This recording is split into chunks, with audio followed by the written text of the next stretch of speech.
Çin'in Doğu Türkistan'daki Nazi kamplarında çoğu Uygur ve Kazak Türkleri olmak üzere 1 milyondan fazla insan tutuluyor. Bunların birçoğu sadece akrabaları ve kardeşleri yurt dışında olduğundan dolayı hapse atıldı.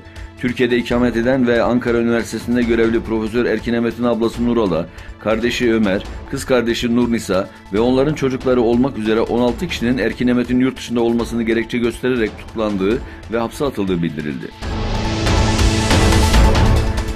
Dajiyuan haber sitesinde 29 Ağustos'ta verilen habere göre Çin rejiminin Doğu Türkistan'da toplama kamplarını çoğaltmaya başladığı bildirilirken, Doğu Türkistan'ın Börütala Moğol özerk bölgesinde yeniden inşa edilmekte olan 2 büyük toplama kampının daha olduğu bildirildi.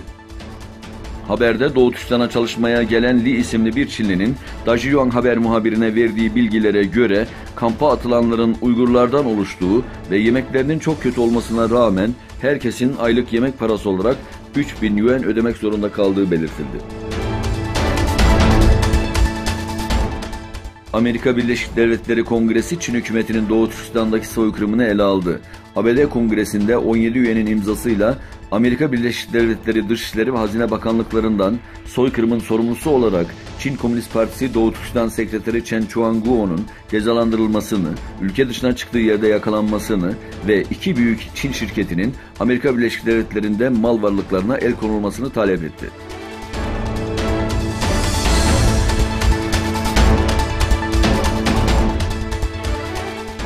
Dünya Uygur Kurultayı Onursal Başkanı Rabia Kadir, Amerika Birleşik Devletleri Temsilciler Meclisi azınlık lideri Nancy Pelosi'nin kıdemli danışmanı Reva ile bir araya geldi.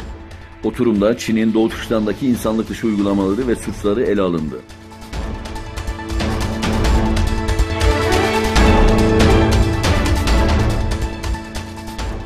Japonya'dan Çin'e ifade özgürlüğünü ihlal ettiği gerekçesiyle protesto notası.